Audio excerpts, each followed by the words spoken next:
Hello everyone. Today we'll be talking about epistaxis, which is commonly known as a nosebleed. So, what is epistaxis? Epistaxis basically refers to a hemorrhage from the nose, usually due to rupture of small vessels underlying the anterior part of the cartilaginous nasal septum.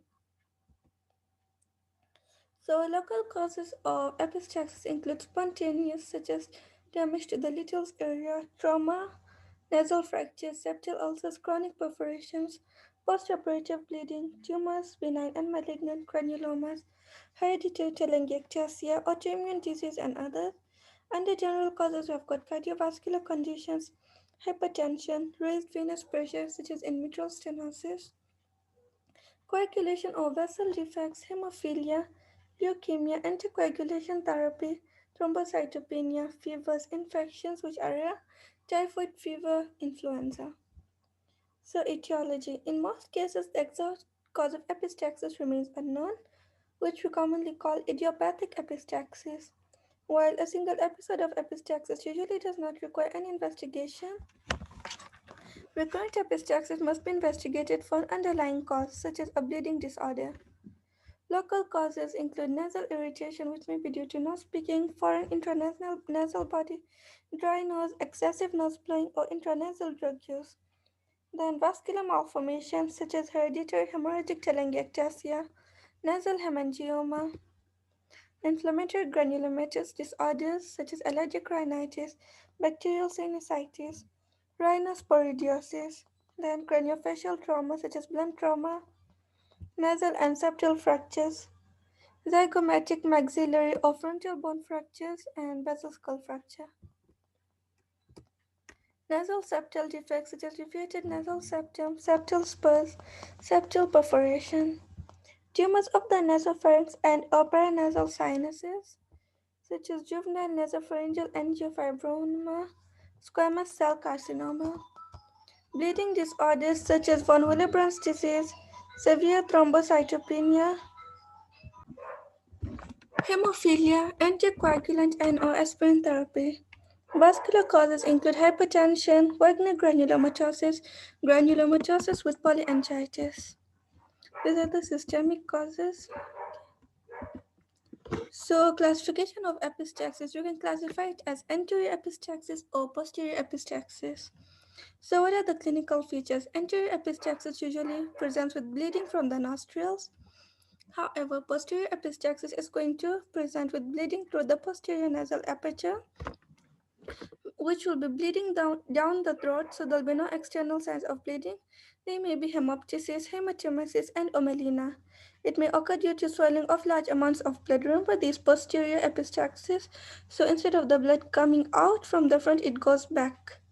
So when it goes back, that might present with hemoptysis, right? Which is basically coughing up blood, hematemesis, vomiting of blood, and omelina, basically passing blood in stool.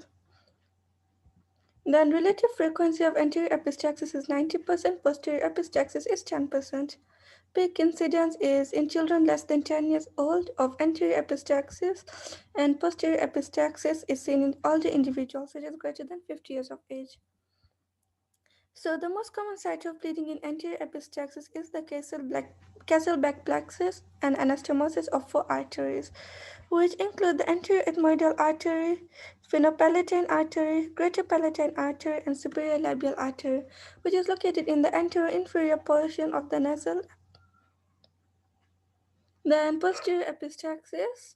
The most common site of bleeding is the Woodruff plexus, which is a collection of arteries located in the posterior inferior region of the lateral nasal cavity, which is formed by anastomosis of the sphenopalatine artery, which is a branch of the maxillary artery and pharyngeal artery.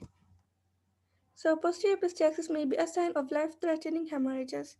And to remember the vessels that form the Kiesselbach plexus, you can think of legs. So that is the labial, which is superior, ethmoidal, which is anterior, greater palatine and sphenopalatine arteries. Treatment. So immediate measures that you need to take is you need to begin with fluid resuscitation if you suspect the patient might have lost a lot of fluids. If the patient is hemodynamically unstable, Keep the patient calm, elevate the patient's upper body and bend their head forward. Apply cold packs and sustained direct pressure by pinching the nose at the nostril for 5 to 10 minutes in order to occlude the bleeding vessel. Apply topical vasoconstrictors such as oxymetazoline, phenylephrine.